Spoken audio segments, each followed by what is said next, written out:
السلام علیکم۔ اسم راشد کی ادبی دنیا میں ہم آپ کا استقبال کرتے ہیں۔ پیش خدمت ہے ایک پرانا مضمون اخبار مشرق میں اتوار 27 اکتوبر 2013 عیسوی میں یہ شائع ہوا تھا، لندن کی ڈائری۔ تو پرانی جھلکیوں میں سے ایک جھلکی پیش کرنے کی میں ضرورت کر رہا ہوں۔ مجھے لگا کہ یہ پڑھنا چاہیے، تو میں نے آپ کے لیے اسے پڑھنے کی کوشش کی ہے۔ میں امید کرتا ہوں کہ یہ باتیں آپ تک پہنچیں گی۔ لندن کی ڈائری جیسا کہ آپ جانتے ہیں، آپ کا مقبول ترین کالم ہے، اور اس کے کالم نگار ہیں جناب فہیم اختر لندن۔ اور اس زمانے میں جو عنوان تھا اس کا، وہ ہے حیدرآباد کے 1948 عیسوی کے قتل عام کی پردہ پوشی۔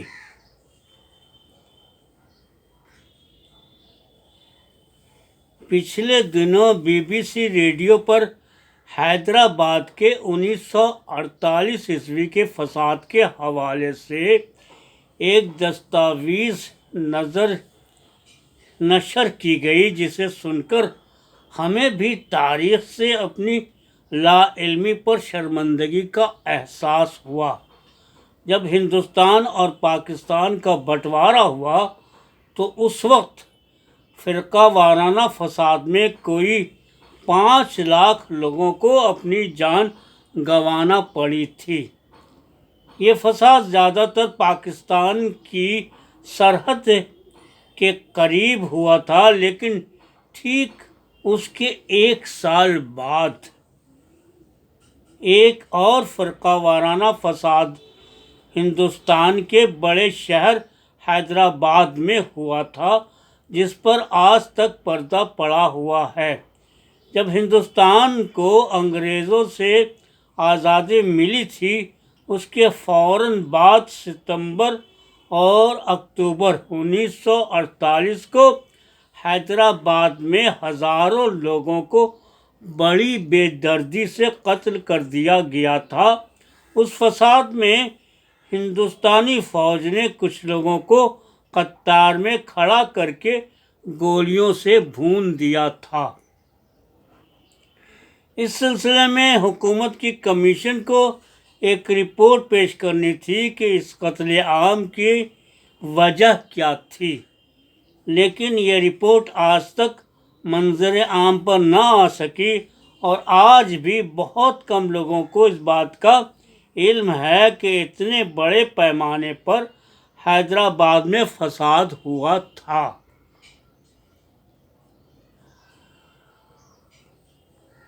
نقادوں کا یہ الزام ہے کہ ہندوستانی حکومت ہمیشہ اس واقعہ کی پردہ پوشی کرتی آ رہی ہے۔ یہ واقعہ ہندوستان کے مشہور شہر حیدرآباد میں ہوا تھا، جو کہ ہندوستان کا ایک امیر ترین صوبہ تھا۔ حیدرآباد انگریزی راج میں ان 500 صوبوں میں ایک ایسا صوبہ تھا جسے اپنی خود مختاری حاصل تھی۔ جب ہندوستان آزاد ہوا تھا تو یہ تمام صوبے اپنی رضامندی سے ہندوستان میں شامل ہو گئے تھے، لیکن حیدرآباد کے نظام نے اصرار کیا کہ وہ آزاد رہنا چاہتے ہیں، تو اس بات سے زیادہ تر ہندو لیڈروں میں غم و غصہ پایا گیا تھا۔ آخر کار دہلی اور حیدرآباد کے بیچ ایک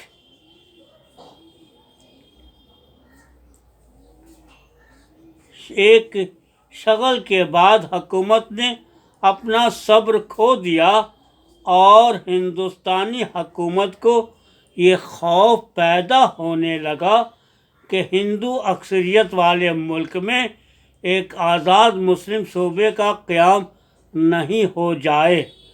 حیدرآباد کے طاقتور رضاکار ملیشیا جو کہ ایک طاقتور مسلم سیاسی پارٹی تھی، اس نے دیہاتوں میں ہندوؤں کو خوف زدہ کر رکھا تھا۔ اس واقعہ سے وزیر اعظم جواہر لال نہرو کو ایک بہانہ مل گیا اور انہوں نے ستمبر 1948 کو آزاد ہندوستان کی فوج کو حیدرآباد بھیجنے کا فیصلہ کیا، جس نے حیدرآباد پر حملہ کر دیا۔ اس حملے کو ہندوستانی حکومت نے پولیس ایکشن بتا کر لوگوں کو گمراہ کیا اور نظام حکومت کچھ ہی دن کے بعد ہندوستانی فوج سے شکست کھا گئی۔ لیکن اس کے بعد دہلی یہ خبر پہنچی کہ ہندوستانی فوج کے حملے کے بعد مسلمانوں کو گھروں کو جلایا گیا، لوٹ مار کی گئی، کھلے عام قتل اور غارت گری کی گئی اور عصمت دری کی گئی۔ اس واقعہ کی تہ تک جانے اور چھان بین کرنے کے لیے نہرو نے ایک چھوٹی سی ٹیم کی تشکیل کی، جس میں مختلف مذاہب کے لوگ شامل تھے، جن کو حیدرآباد بھیجا گیا تھا۔ اس ٹیم کی رہنمائی ایک ہندو کانگریسی پنڈت سندر لال کے ذمہ سونپی گئی، جن کی رپورٹ کبھی منظر عام پر نہیں آئی۔ لیکن حال ہی میں کیمبرج یونیورسٹی کے مورخ سنیل پرشوتم نے اپنی اسی واقعہ کی تحقیق کے غرض سے اس رپورٹ کی ایک کاپی حاصل کی ہے، جس سے اس بات کا پتہ چلا کہ بڑے پیمانے پر مسلمانوں کا قتل عام ہوا تھا۔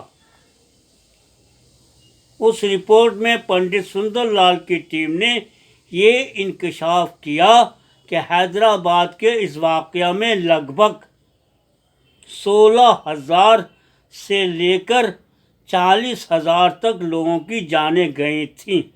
سندر لال کی ٹیم نے درجنوں گاؤں کا دورہ کیا تھا۔ اس رپورٹ میں یہ بھی کہا گیا کہ زیادہ تر جگہوں پر فوجیوں نے مسلم مردوں کو گھروں سے باہر لا کر ان کا قتل عام کر دیا تھا۔ رپورٹ میں یہ بھی کہا گیا کہ درجنوں ایسے شہادت ملے ہیں جہاں یہ بات پائی گئی ہے کہ فوج نے مقامی پولیس کے ساتھ مل کر لوٹ مار کی اور دیگر جرم میں ملوث پائے گئے تھے۔ اس کے علاوہ یہ بھی پایا گیا کہ فوج نے ہندو قوم کو اکسایا اور مسلمانوں کے گھروں اور مکانوں کے لوٹنے میں ان کا ساتھ دیا تھا۔ ٹیم نے یہ بھی رپورٹ میں بتایا کہ اب فوج نے مسلمانوں کو غیر مسلح کیا تو وہاں انہوں نے ہندوؤں سے ان کے ہتھیار ضبط نہیں کیے۔ حالانکہ اسی رپورٹ میں یہ بھی بتایا گیا ہے کہ کچھ واقعات ایسے بھی ہوئے ہیں جہاں ہندوستانی فوج نے مسلمانوں کے ساتھ اچھا برتاؤ کیا تھا اور ان کے ساتھ ان کی جان و مال کی حفاظت بھی کی تھی۔ اس فساد کی ایک وجہ یہ بتائی گئی ہے کہ برسوں سے ہندو رضاکاروں کو دھمکی اور تشدد کے شکار تھے۔ سندر لال رپورٹ کے مصنف نے خفیہ طور پہ لکھا ہے کہ ہندوؤں کے بدلہ لینے کا ایک واقعہ اتنا دل دہلا دینے والا ہے کہ جس کو دیکھ کر ٹیم کے حواس اڑ گئے تھے۔ اس میں لکھا ہے کہ بہت ساری جگہوں پر ہمیں ایسے کنویں دکھائے گئے جس میں لاشیں بھری ہوئی تھیں اور وہ سڑ چکی تھیں، اور ایک جگہ جب ہم لوگ لاشوں کی گنتی کر رہے تھے تو اس میں ایک لاش ایک عورت کی تھی جس کے سینے سے ایک بچہ چپکا ہوا تھا۔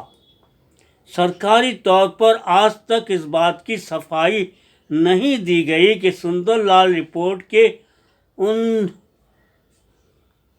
مندرجات کو نہرو نے کیوں شائع کرنے نہیں دیا تھا، لیکن قیاس کیا جاتا ہے کہ اس کی ایک اہم وجہ یہ ہو سکتی ہے کہ حکومت کو اس بات کا ڈر تھا کہ اس رپورٹ کے شائع ہونے سے مسلمانوں میں ہندوؤں کے خلاف غصہ اور بدلے کی آگ بھڑک جائے گی۔ یہ بھی حیرانی کی بات ہے، اس واقعہ کو اتنا عرصہ گزرنے کے بعد بھی ملک کے کتابوں میں اس کا کہیں ذکر نہیں ملتا ہے، اور آج بھی بہت کم لوگوں کو اس واقعہ کی جانکاری ہے۔ حالانکہ سندر لال رپورٹ کا علم بہت کم لوگوں کو ہے، لیکن آج کل یہ دہلی کے نہرو میموریل میوزیم اور لائبریری میں نمائش کے لیے رکھا گیا ہے تاکہ عام لوگوں کو اس کی جانکاری ہو۔ اس واقعہ کو عام آدمی تک پہنچانے کے لیے ہندوستانی پریس سے بھی گزارش کی گئی ہے کہ اس واقعہ کو وہ شائع کریں تاکہ عام آدمی کو اس واقعہ کی جانکاری ہو۔ یہ بھی کہا جا رہا ہے کہ اس رپورٹ کو پڑھ کر ہندوؤں اور مسلمانوں میں اور تناؤ بڑھے گا۔ برطانیہ میں مقیم حیدرآبادیوں سے جب ہم نے اس موضوع پر بات کی تو انہوں نے کہا کہ حیدرآباد میں تو کئی فساد ہوئے ہیں، لیکن اس 1948 عیسوی کے فساد کے سلسلے سے انہوں نے اپنی لا علمی کا اظہار کیا اور کہا کہ سندر لال رپورٹ کے بارے میں انہیں پہلی بار ایسی جانکاری ہو رہی ہے۔ تو دوستو، ابھی آپ ایس ایم راشد کی ادبی دنیا میں ایک لندن کی ڈائری کی پرانا مضمون سن رہے تھے جو سن 2013 عیسوی میں اتوار کے دن 27 اکتوبر کو یہ اخبار مشرق میں شائع ہوئی تھی۔ تو دوستو، ہم پھر ملیں گے کسی اور کالم نگار کے ساتھ، کسی اور شاعر کے ساتھ، ادیب کے ساتھ۔ تب تک ایس ایم راشد کی ادبی دنیا کو یاد دیجیے۔ اللہ حافظ۔